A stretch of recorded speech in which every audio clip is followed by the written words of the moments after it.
Thanks for listening to this Voice of San Diego podcast bonus episode. I'm Scott Lewis, CEO and Editor-in-Chief at Voice of San Diego.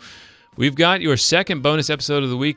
This election is ramping up, and so are we. As I've mentioned on the podcast in recent weeks, we've been getting in the weeds with folks who are running for some of the most high-profile races in San Diego.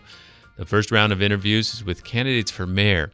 In your feed now is my discussion with Assemblyman Todd Gloria. Also in October last year, Andrew Keats sat down with Tasha Williamson, an activist who's running for mayor, and you can hear both of those at any time. Coming up now is Voice of San Diego reporter Lisa Halverstad's discussion with Councilman Scott Sherman. He's the one major Republican running for mayor in San Diego, and this is our last interview for the San Diego mayor's race. City Councilwoman Barbara Bry denied our request for an interview. Lisa and Scott Sherman talk about his plans to boost housing development, reduce homelessness, and why he got into politics in the first place, why he sort of says he's not a politician. Well, thank you so much for joining us today, Scott Sherman. Before we get into the politics and policies, and there's a lot to get into, let's talk a little bit about how you got here. So if I recall correctly, you have been a lifelong resident of District 7, which you now represent. So you've seen a lot of change in that corner of San Diego and just in San Diego in general. What's that been like? It's been interesting. And, I've been here since I was 4 months old, so I consider myself a native. Just happened to be born on the military base when my dad was in the 101st Airborne. But it's changed a lot. When I was a kid, housing was easy. Streets and sidewalks and neighborhoods were to the point where you could ride your skateboard down the street, and those kind of things without having issues. Now it's a lot more dense. There's a lot more people, and the infrastructure needs some work. And it's getting to the point where our kids can't afford to be here. And you've said, that was actually one of the things that propelled you to run for office. So you've raised a family here. You were a single dad here for several years. What prompted you to go from just being a resident of District 7 to running for office? Well, the running for office part, I never really actually thought about until some people came to me back in 2011 and were saying that, we think you'd be a good candidate, a good representative at the city, and asked me to run. So, disclaimer, they asked my wife or myself to run, and she showed how much smarter she was than me, and she decided to say that I could do it. So we ran for office in 2012, won by 54 votes. And since I've been there, it's been very much focused on housing and making sure that our kids can afford to be here. Because right now the cost of housing is absolutely through the roof. Having lived in the district all that time, the house that my father first bought when I was a kid, 5 years old, sold for $13,500. Wow.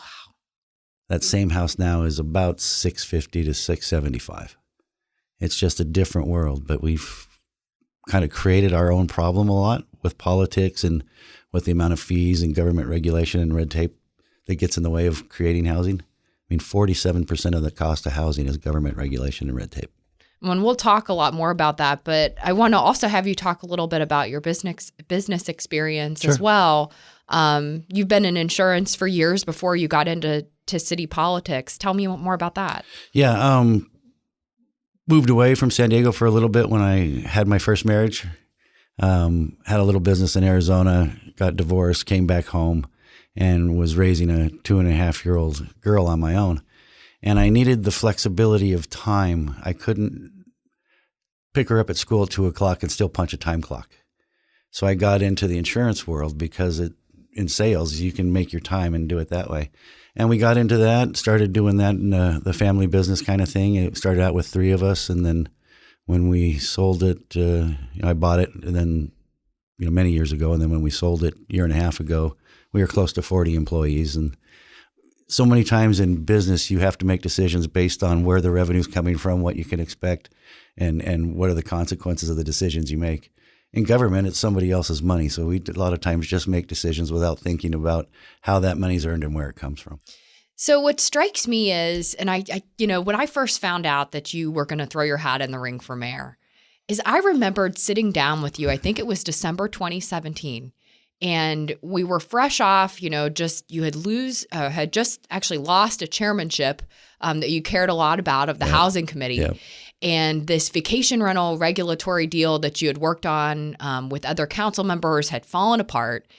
And you were just talking about the fact that you could not wait to get, obviously you were committed to your office, but that you were ready to, after you were termed out, to get back on that kayak and be out fishing and work in the business world again. And you literally, I think I took a picture of you with the sign that you had counting down the number of days. It's still there. It's still there. Yeah. So what prompted you then to run for mayor? Because obviously you were it sounded like ready to kind of go out into the world after. I was looking forward to a life of anonymity again. That's kind of, my wife and I especially were looking forward to that. And the countdown chalkboard is still there. It's till I get out of council, because council is different than the path I find myself on now. But I ran for office the first time, not because it was something I wanted to do, but it's something I was asked to do. And my wife, Norma, and I, every time we went out in public over the last couple of months, we'd get stopped 2 or 3 times by people asking us, hey, look, we don't really like the choices that we have going forward as mayor. We really think you should consider getting into the race. And right up until Thanksgiving, my wife and I weren't sure what we were going to do, but we were down in the desert camping and had a nice long discussion and decided, we got into this because people wanted us to, so let's give it a shot again. And it's a different animal than the council. The council is 9 people trying to get consensus and do those kind of things. With the mayor, it's a different deal. It's more of nuts and bolts, how you run the government, how you're more efficient and you can get the best bang for your buck, how you treat your employees, and how you make sure you manage an organization. And that's really why I decided, okay, it's a different area of the same deal, and there are still problems we need to fix. Well, I think one thing that's really notable is obviously you are the sole Republican in this race, and the city has changed a lot, even in the time since you were elected to city council. I mean, the number of registered Democrats in the city, far outnumbers the number of registered Republicans. And you also got into the race pretty late in the game, as you said yourself. So, and you've also got, 2 candidates who are Democrats who are vying for the spot. How are you feeling about the fundraising and viability game here? I mean, it's a tough race. It's a very tough race. And so far, so good. I mean, just to give you an idea, we surpassed our fundraising goal by about 25%. We were able to raise about $100,000 in the first 3.5 weeks over the holiday period. 60% of those people who are donating are first-time donors, never given to a political campaign before. And I think that shows a grassroots level of support, that people are tired of the same slick politicians saying the same old thing and not really addressing problems. And, after 7 years here, I kind of have a reputation of speaking my mind and doing what I think is right and letting the chips fall where they may. Speaking of just all the change at City Hall in the past several years, certainly there's been a political shift. There's also been a shift with the labor movement here. Labor has a lot more sway at City Hall, and I know that's something that's frustrated you at times, especially when it comes to, their support of prevailing wages. And, you've had some things to say about how that affects the cost of housing projects. If you were elected mayor, how would you grapple with all that? You have a government that is mostly made up of Democrats, and you've got union folks that have more sway with others at City Hall. Right, and that's a big issue to have to deal with. But the mayor does have a bully pulpit that can be used and gets a lot more attention brought to the subject. The control that the unions currently have and have had for the last few years at City Hall is really over the top. I mean, we've had measures where we take short-term vacation rentals, for instance. We had a measure in front of council. 4 council members sponsored and co-sponsored this measure for regulations on short-term vacation rentals. The unions came down at the last minute, sat in the front row, said, we don't like either one of these. And one of the sponsors of the measure voted against their own measure just because the unions told them to. You were talking earlier about me losing my chairmanship of land use and housing. That was all because of my objection to union mandates for affordable housing. As soon as that was known, Tom Lemon called Myrtle Cole and told him, and I know this for a fact because he told me, my time there is out. Myrtle Cole put it in writing that she wasn't going to change the chairmanships, put it out in a memo. and then changed her mind at the very last minute at the dais because the unions told her to. Barbara Bry, one of the candidates for mayor here, we had 2 issues in front of council, both pertaining to pure water. Tom Lemon from the Building Trades Association union sent a letter saying, this is what we want you to vote for on item number 2. Barbara was in such a hurry to make the motion and do what Tom wanted. She was reading from his letter on the wrong issue. Everybody had to stop her and say, no, that's the next item. But actually reading from the union boss's letter saying, this is what the motion I want to make in front of council. That's the kind of control and influence they have down there. And at the end of the day, the taxpayer is not getting the best bang for their buck. Well, I'd be interested to ask Councilmember Bry for her perspective on how that went down as well. Let's get into some of the issues a bit more here. I know, you have said again and again that housing is your top issue. Obviously, you've concluded that there's a need for a lot more housing production, and you have some ideas in terms of how to do that. Yeah, and especially in the middle market housing, we're doing a lot on the affordable housing with the big A, which is taxpayer subsidized housing. And because of all the fees and regulations we put on development of housing, the developers have to pass that cost on, so we end up with a bunch of luxury housing. So right now we have a lot of luxury, and we're working on the affordable side, and we have nothing in the middle. We need to concentrate on that in the middle. But unfortunately, in government, a lot of times people think that mandates and fees are going to get you more production, where we've seen it's just the opposite. With incentives and certainty, that's how you get production. If you look at Grantville down in my district, we did the Grantville specific plan, which made it easier and quicker for contractors to come in and builders and developers to come in and build housing. We did a low income density bonus to incentivize them to build that type of housing. Just by doing that, without a fee increase or without a mandate, we are able now to have about 2,000 units coming online down in Grantville. 30% of those are affordable housing, big A affordable type housing.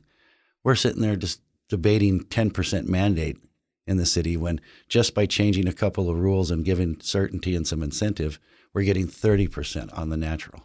It just makes a whole lot more sense to me to incentivize people in the private sector. Now we take that model and extend it to that middle income housing so people can get out of big A taxpayer subsidized housing and move up to the next step. That's where you really start to see changes. But right now, somebody's living on $700 a month subsidized housing. If they want to get out and they get a new job, the next step is $2,000 a month. People can't do that. One thing about Grantville, certainly it's something that you've talked about a lot and you've pointed to the success there. But I wonder, how much could that be replicated in other parts of the city? I mean, one thing that really sticks out about Grantville that makes it different from other communities is it was largely, it had a lot of industrial space. So there really weren't a lot of neighbors who could come out and say, I'm concerned about upzoning. Right. How much could this be replicated across the city?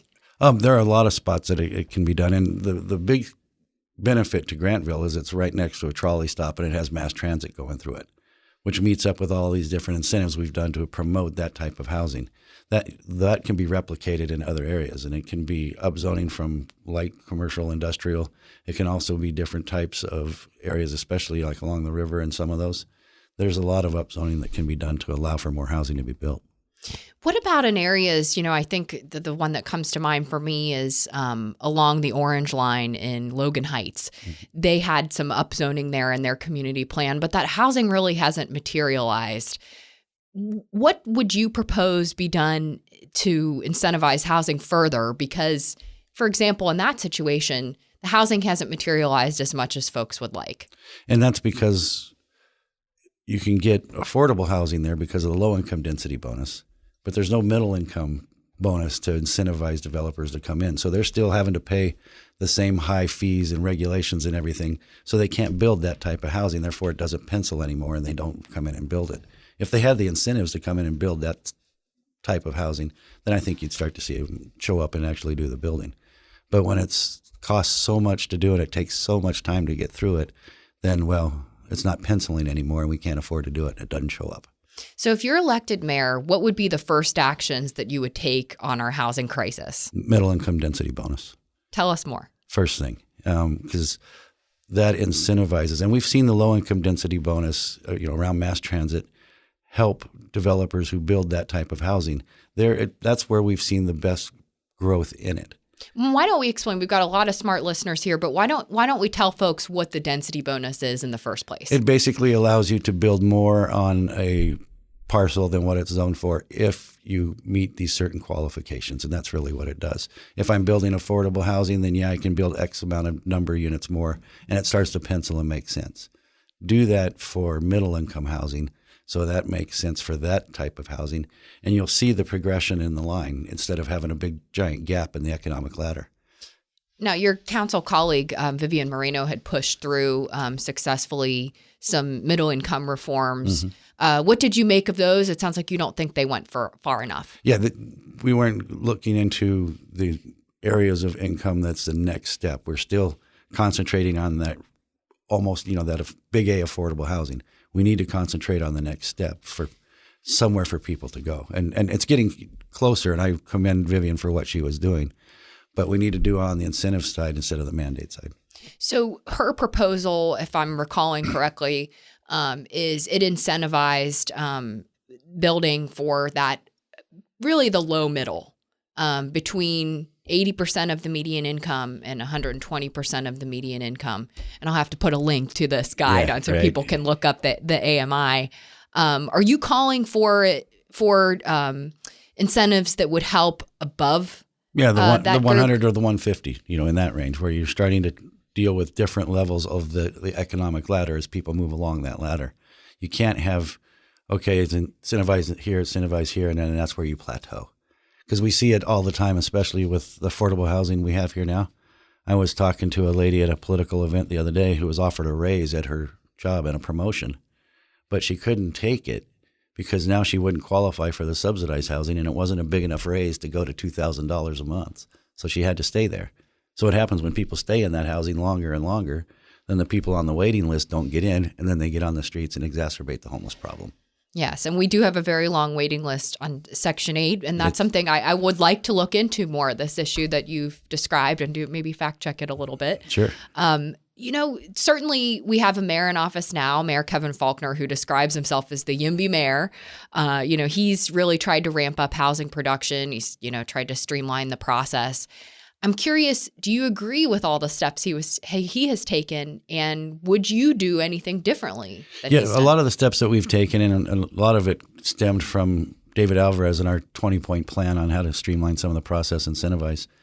But it takes so much time. It's incredibly slow because of the bureaucracy at City Hall.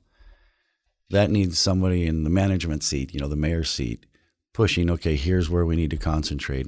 Some of these other things can get pushed back a little bit, but here's where we need to concentrate first. Don't know if that's been the focus primarily in the mayor's office. So it takes a lot of time. I could ramp that up. Can you offer any specifics on things that you might streamline?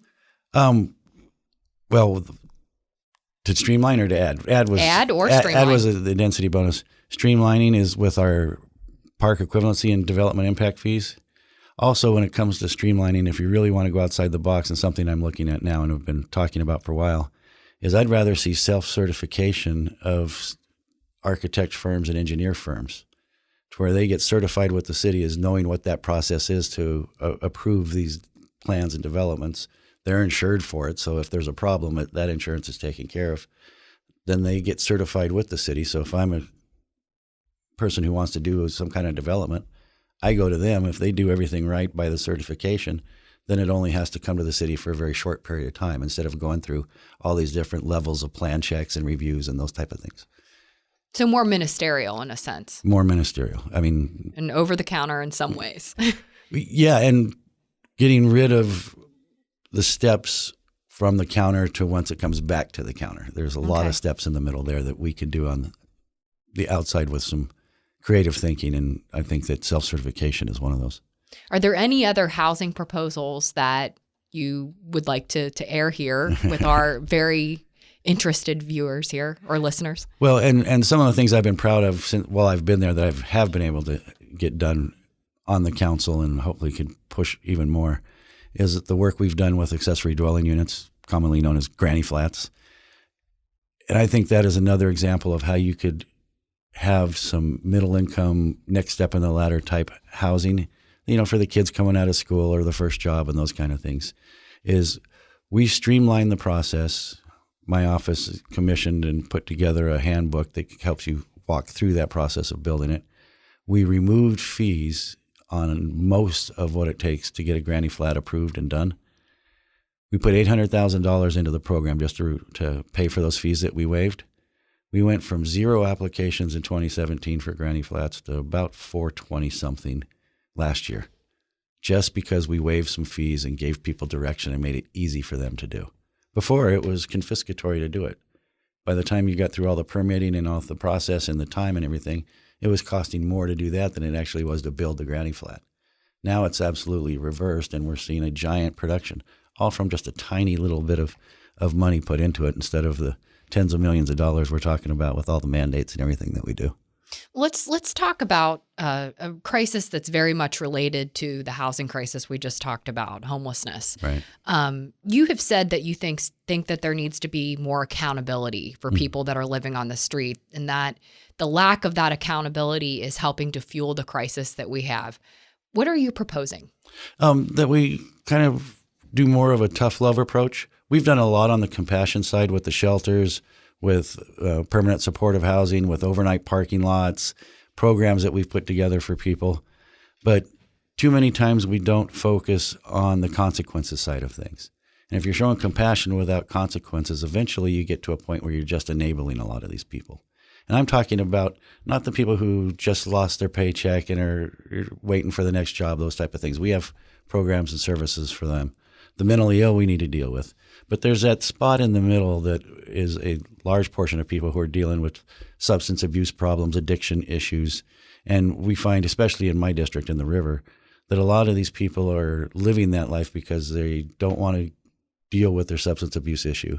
And they're ruining the quality of life for people in the neighborhood.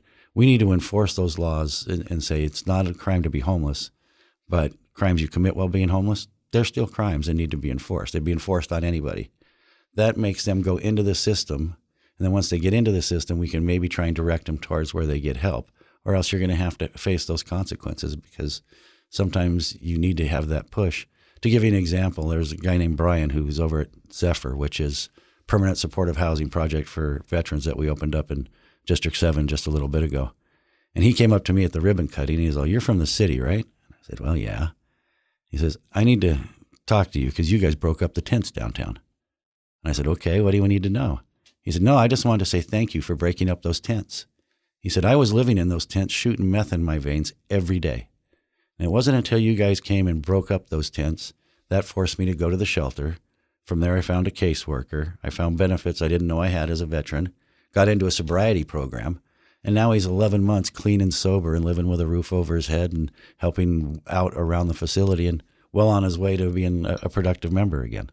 One thing I would say is that, certainly over time, a lot of advocates, also homeless service providers, and most recently the city's homelessness plan, have suggested that ramped up enforcement in the city can complicate the ability to get a homeless individual off the streets, that it can make things more complicated in terms of trying to get that person help.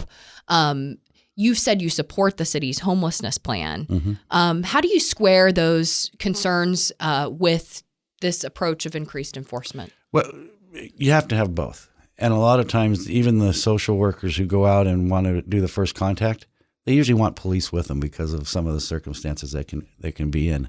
So you need to do both, but you also have to have that tough love kind of approach to say, hey, you can't keep doing this anymore, and here are the people who can help you. That's really where it needs to go. And it's not a one-size-fits-all. I mean, just look at the Wheels of Change program that I helped get put through the city with the help of a lady and her son whose idea it was. That program takes people from the shelter, homeless people, takes them in a van out to help clean up in the neighborhood where the homeless people are. It pays them some money so they get a good pat on the back and a little bit of money to say, job well done. And at the same time, they get to go out and talk to their peers, so to speak, because they're currently homeless too, and encourage them to come seek the services because it's not as scary as you think. You don't have to worry about being robbed. You don't have to worry about this. Come in. Look what we're doing. Look how they're helping us. That's not a law enforcement side, but it's an equation of the puzzle. But the law enforcement side also has to be a part of the puzzle. Because right now, if we're not enforcing enough, we're seeing that it's not showing a lot of results. We're doing what we can on the compassion side and spending a lot of taxpayer dollars. But we need something on this side to compel people to seek that help sometimes. Because right now, there's no mechanism to compel them to be into a program that, at the end of the day, helps them. And can you tell me more about how that might work? Do you have specific ideas in terms of that ramped up? More misdemeanor citations, more use of the homeless court and kind of restructuring how the homeless court would work. Because what I don't want to see is somebody avail themselves of the services, get out and get cleaned up, and then find out that they have this big record following them around that's going to be a problem in the future. But have some kind of incentive and reward system for them to avail themselves of the services and just more citation. But now that needs more policing efforts and moving people around to figure out exactly how that's going to be enforced. So I want to talk more about, the service and housing side. Certainly you just referenced that spending on homelessness has been skyrocketing in the city. There have been, lots of moves in recent years to expand services. Have you agreed with all the decisions that Mayor Kevin Faulconer has made to expand? And most of them. What would you take issue with? I'm trying to remember back to one that they were upset that I voted no on. I'm trying to remember what it was. I'd have to look back. But overall, the idea of shelters, getting people into services, getting them out and from the shelters into housing, all that makes sense because that's what you need to do, especially in the light of different court rulings telling us if you don't have a place for people to go, then you can't enforce your quality of life laws. We have places for them to go with the parking lots and the shelters and those types of things. So it's a step in the right direction. The ultimate end game for me is to make sure that we have housing opportunities so when they get through that, there's some place for them to go so they don't find themselves right back where they started from a few months before. Well, and the city's homelessness plan certainly calls for a lot more housing, 2,800 permanent supportive housing units alone, plus, hundreds more housing subsidies. And they need to be in every district. I mean, not just clustered downtown and in a couple other places. If elected mayor, how would you make that happen? Make sure that we are finding and spreading out those types of things, that the monies can be found through different grants and states. We can put the monies together. It's getting the will to go out into different neighborhoods and explain to them homelessness is a community-wide, San Diego-wide problem, and everybody needs to do their share. I mean, if you look at the permanent supportive housing and affordable housing that's been built lately, the vast majority has been either in downtown District 3 or in my district in District 7. Now, a lot of that is because we've said okay to it, where other communities wouldn't say okay to it. It needs to be done on a citywide basis. And, your two opponents, Barbara Bry and Todd Gloria, both support the $900 million proposed housing bond to try to bring in more funding for affordable housing. I know you're not a fan. Where would all this additional money, grants, state money, where would that come from? Right now, well, one, we're waiting to see what happens with the convention center measure. That's a possibility. The state has monies that can be available if applied for, and we're working towards that end. But if the the convention center expansion doesn't pan out, then I told them I'm open to talking about the housing bond on the other side. But you got to remember, bonds are dead, and it's only would end up going towards building the taxpayer subsidized housing. If we have more housing available across the board, there isn't a need for as much money to build that taxpayer subsidized housing. And again, the Measure C, which will be on the ballot in March, calls for an increase in the hotel tax to fund a convention center expansion, homeless services, and street repairs. And a little bit of infrastructure, yeah. And yes, and a little bit of infrastructure. And the thought is that it could pull in, I believe it's about $267 million for homelessness in the first 10 years. 10-year period, right? Yes. If you had additional monies for homelessness, what would be the first things you might invest in? We have to have some affordable housing, so we invest in that side of the housing, more programs, and more towards the mental health side of things, working with the county, of course, because that's their main function, but putting that money in towards the outreach and those types of things so we can get people into programs. And part of it needs to be the enforcement mechanism as well. So I want to switch gears a little bit. Sure. And talk about some other issues. one thing that I've seen a few people seize on your new website is this quote, and I'm going to read it to you. You said, "Bike lanes are utilized by 0.01% of the population while inconveniencing the remaining 99.9%. When traffic is one of the most annoying issues facing local residents, the last thing we need to do is remove car lanes to accommodate hobbyists. If a politician votes to expand bike lanes, they should be required to bike to and from work." Now, the city's climate action plan does count on getting more people out of cars and onto bikes, among other tasks, to reduce greenhouse gas emissions. I'm curious, where do you stand on the city's climate action plan, which certainly the mayor has championed, and what environmentalists have certainly taken as a need to provide alternate modes of transportation? Yeah, and I'm not against bike lanes altogether.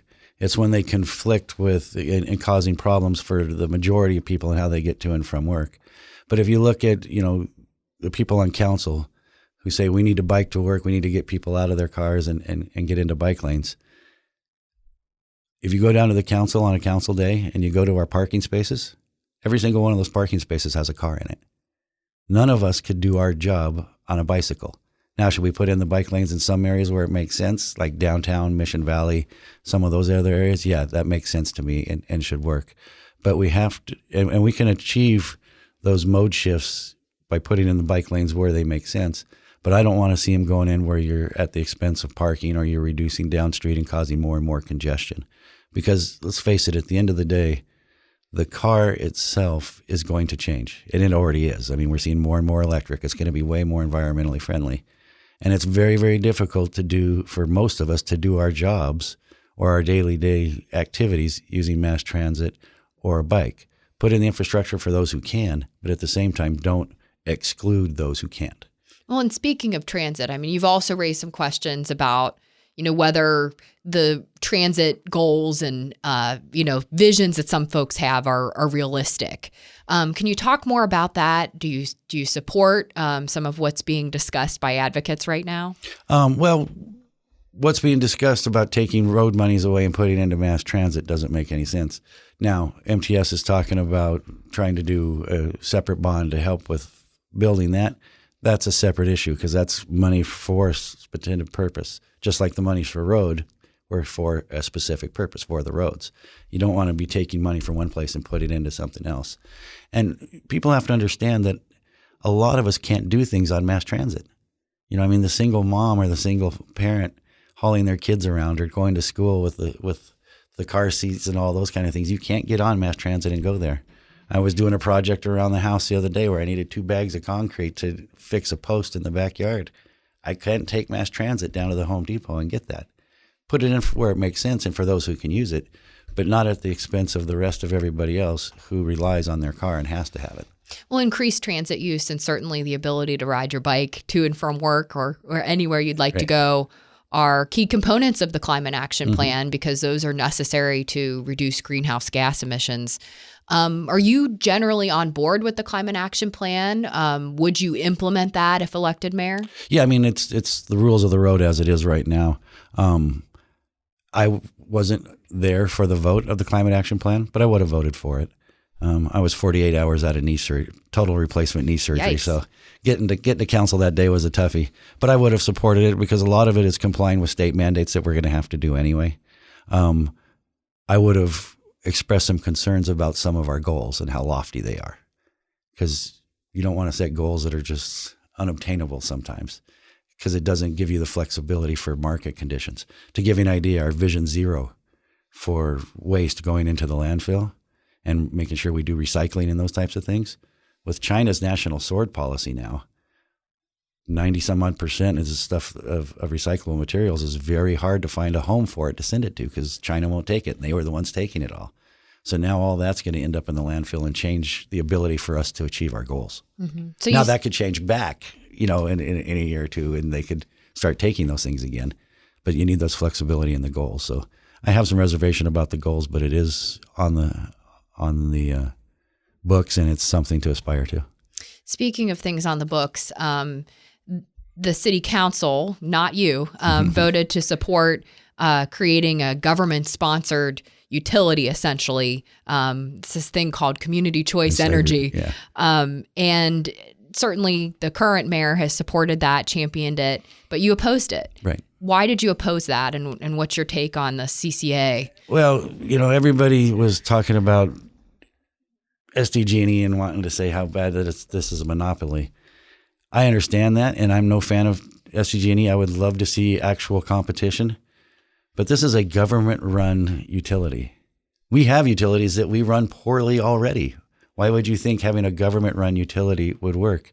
So the solution to me just doesn't make any sense to go from a government-regulated monopoly to a government-run monopoly. Government, I can't think of anything that we run better than the private sector. I would much rather see things to where you have actual buy-in and choice of several different energy markets, and then you can purchase and go about that way instead of having only one choice, whether it be a government-controlled monopoly or a government-run monopoly. And lastly, what I've seen from all the people that were testifying at council about this, well, until the very end anyway, most of them were talking about how great this was because it was going to create union jobs and do all those kinds of things. Well, then I have to question what's the actual motive. Is it coming up with a different energy source or actually going towards union jobs? And lastly, I didn't like the way it was set up. I don't like the way it's set up. You have the option to opt out once they flip a switch and tell you you're automatically switched from this company to the government-run energy. You have the option to switch out. To me, that's not an option. And an option is here's A, here's B, which one do you want? But no, this one, and the people who backed the community choice energy were telling me if we don't take all those clients in the very beginning, the business model doesn't work. Well, imagine if I was an insurance agent in my insurance business and I came to my friends at the city and said, look, I've got a guaranteed way to save everybody at least 5% on their auto premiums. Just make sure that every single car in the city of San Diego switches their auto insurance to my agency, and I guarantee I'll try and get you some savings. That's just not right. It's not fair. So is there anything that you would try to tweak or, move the city away from? And I mean, obviously the vote has happened, so it's a little complicated now. The vote's already pretty much a done deal, and it is what it is. I'm going to be watching how it's being developed and where it goes and what the structure looks like, but it's pretty much set in stone if we can get a couple other cities to jump in, but I think they are. Well, speaking of climate-related issues, last one I certainly wanted to hit on today was, in the last 24 hours, as we're recording on Friday the 10th here, we learned that another scooter company was bailing on San Diego, and you were pretty concerned with that news yesterday. Yeah. What did you make of what happened and what's generally happened with scooters here? I know your opponents have a lot to say about the issue. Well, and that's really what I was concerned about when we went to a ban on the boardwalk right away, is that it was going to have a ripple effect with the companies. We had regulations in place, and the real problem was that the scooters started without any real regulation, and it was kind of wild, wild west. So we got together, we put regulations in place, and they were showing that they were working. They were parking scooters where they belong. You still have people who don't do the rules, but overall, they were getting better about putting scooters where they were. They weren't on the sidewalks. People weren't riding on the sidewalks. Ridership was moving down in certain areas where they were concerned about. All that was working, but because some people just want to ban scooters on the boardwalks, they came down and the council voted to ban it on the boardwalk. That had a ripple effect into companies coming out and pulling their scooters out. And like you said, we have mobility goals, whether you like them or not. They're in the climate action plan and need to be addressed. And scooters were a part of that. And that was all at no cost to government. And I guarantee you how this is going to play out is the scooters will leave, which was a market-driven, entrepreneurial kind of solution to give us that mode shift that we were talking about. They are now going to be out because they can't make any money on it. And then people will come in and say, well, we have our goals. We need to get to them. There needs to be a government-run solution to the problem. And that's really my biggest concern. But it is, we like to ban things around here instead of giving regulations a chance. I mean, even on the boardwalk, we looked at the details of the accidents that were down there. We had, in the period that was reviewed, there were 8 scooter accidents on the boardwalk, 125 bicycle accidents on the boardwalk. Why aren't we talking about banning bicycles on the boardwalk? If you really want to have a conversation, and it's really just about safety and not just some types of gut feeling you have about scooters, well, then maybe we should talk about the boardwalk being pedestrian only with no mechanical devices on it, which I talked about at council. But that wasn't the discussion that wanted to be had. It was, we need to ban those scooters. But pretty soon, ban them on the boardwalk. They'll be banned downtown, be banned in the next neighborhood that doesn't like them. And then we're sitting around figuring out how the government's going to have to pay for a solution to get to our climate goals. Well, we'll see with the scooter story. I think it promises to be something we continue talking about in 2020. I want to hop to another fun, hot topic, Sure, if we want to call it fun, vacation rentals. They're all fun. This has been, certainly an area that seems to have just paralyzed city government. It just cannot seem to come up with new regulations. And obviously your opponent, Barbara Bry, has made this a really big issue of her campaign. She's called for enforcement of existing city code that she believes bans them. And she says that vacation rentals are, essentially taking thousands of units off the market that could be our local housing stock that would be useful to addressing our housing crisis. What is your take, and what approach do you think the city should be taking on this issue? Regulation. I mean, we don't have any regulation in place now. We've been collecting monies from some, not from others. And to address the number of units coming off the market, she's taking 16,000. That doesn't account for which houses are second homes for people and would be sitting vacant if they weren't rented out as a short-term rental. Most of these things, the vast majority of them, are in beach and in high rent areas in San Diego. Those houses aren't things that are going to help deal with that missing middle that we were talking about. That's part of that luxury stock. My issue with is, why in the world is government coming in and just wanting to ban your property rights instead of coming up with regulations and seeing if they'd work? Now, to give you an example of the union control and how it plays into this one, a couple of years ago, I got together with 4 different council members. We came up with a compromise on the Airbnb solution. You could have a primary home plus one more investment type. And there's plenty of small mom and pops who have an investment, an Airbnb on the beach, and that's been their income for a very long time. So we had the compromise, 4 different people sponsored it, 2 Republican, 2 Democrats, so we figured it was pretty good. It would have had a registration and permits. If you get 3 strikes on fines from quality of life disturbances in the area, making noise after hours, those kind of things, then you lose your permit to do it. The money from those permits and from those fines would have gone to fund 18 new code enforcement officers who would actually enforce the laws on weekends and nights where most of the problems were going. It was all set up. 4 of us were ready to go. We only needed 1 more vote. We got into council, and Tom Lemon from the Building Trades Union and Greta came in and sat down the front row and said, we don't like either one of these. And one of the council members who co-sponsored this measure with me voted against their own measure because that's what the unions wanted them to do. We had it. It was common sense regulation, fought out, very hard to do, got it to where it was a middle-of-the-road compromise that we thought everybody could live with, and it got nixed. So if you were elected mayor, would you propose something similar again? Or do you have? Absolutely. Because, let's deal with the complaints that we're getting. And the complaints that we get aren't that I've got an Airbnb next to me. The complaints are quality of life issues that are already a problem. The disturbing the peace, the drunken public, the excess, all the problems that go along with that. Well, I've got all kinds of places around San Diego that are month-to-month tenants that we get complaints like that on all the time. It's not an Airbnb deal. It's an enforcement side of the issue on the codes. And if you get people who have the bad houses and who are violating the rules, if suddenly they can't have a permit to do it anymore because they've been violating the rules, then it's no longer financially feasible for them to keep renting it out as a bachelor party place or those types of things. And they pull back and don't do it that way anymore. So obviously, this has just been an issue we've been talking about for years. A few years ago, there were some conflict of interest allegations that were being raised by folks that were hostile to vacation rentals. And the concern was that perhaps your father may own some properties in and around Ocean Beach, and they were questioning whether those properties might be being used as vacation rentals.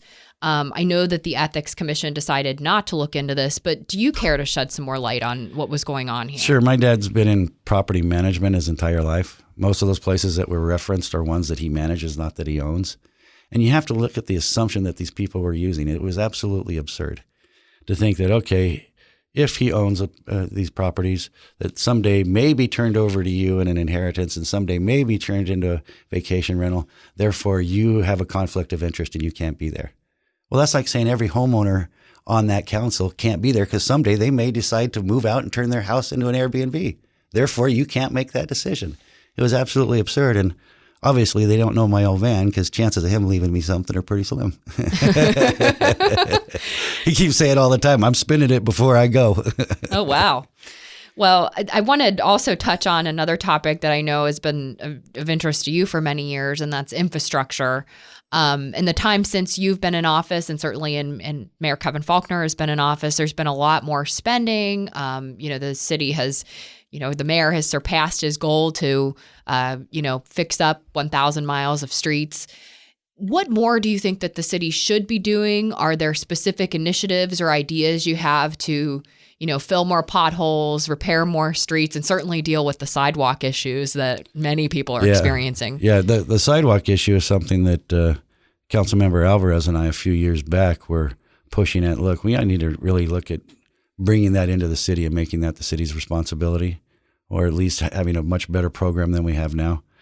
Because whenever there's a trip and fall, the taxpayers get pulled into it anyway. That's just the reality of it. So why not have control over it? Now, how you do that was, I would look first and foremost at putting a lot of these different things out to more bid and looking at different private sector solutions instead of looking at just hiring more government employees to keep going and do that. But overall, the direction on infrastructure has been pretty robust and pretty good. I mean, we've put quite a bunch of money into things and moved up in the system as quickly as we can go. We are limited by how many people we have in the system. We need to be able to look outside the system, but sometimes that runs into union and labor negotiation issues. Well, with respect to, your discussion of the cost per housing unit and all of that, the regulations that add costs, a lot of those regulations are state regulations. Right. What do you think that you could change as mayor? Well, when you lobby with the state and do what you can to try and change the conversation, but a lot of it is also city local mandates that we put on as well. Those things we need to look at about reviewing all the way from the ground up to what we can do to try and change some of that. You want to give us any previews? Are there any specific ones that you're looking at?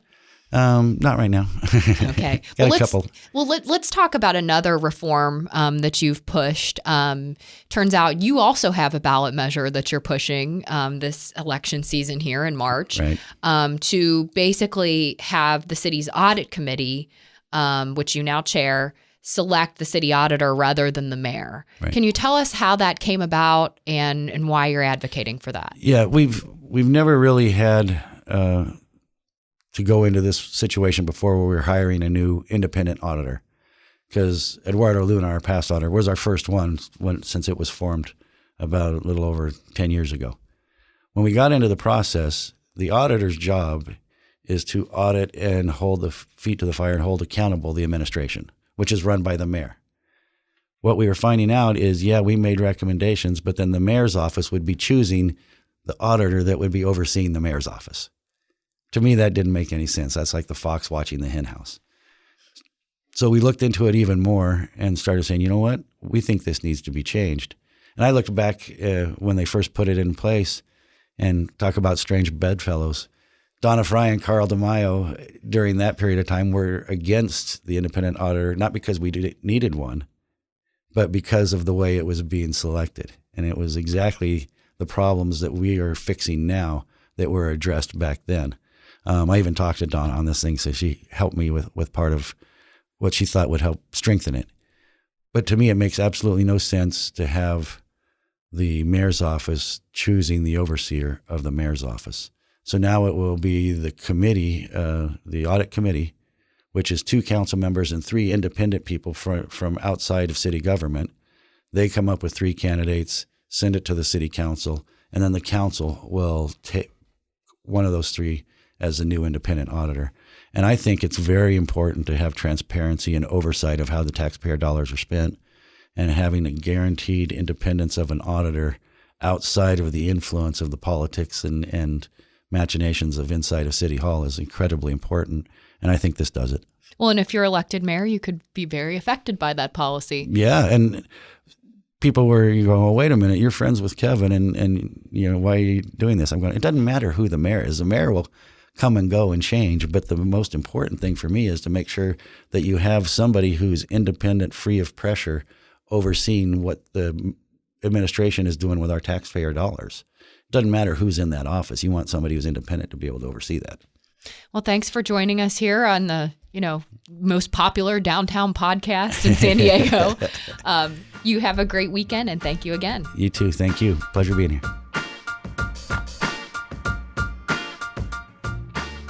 Thanks for listening to this Voice of San Diego podcast bonus episode. You can keep up with all of our political coverage with the Politics Report newsletter.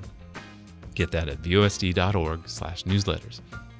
We'll be dropping more bonus episodes in this feed ahead of the March 3rd election, so keep an eye out, and I'll be back with Andy and Sarah on Friday for our weekly roundup. I'm Scott Lewis, CEO and Editor-in-Chief. The show is produced by Nate John, Megan Wood, and Adriana Heldes, and it's recorded in the Voice of San Diego podcast studio, home to the most popular political affairs podcast in San Diego that's recorded in downtown San Diego, in this part of downtown, and this studio, which is named this year and sponsored by the Bob Nelson Charitable Fund. Thanks for listening. Talk to you soon.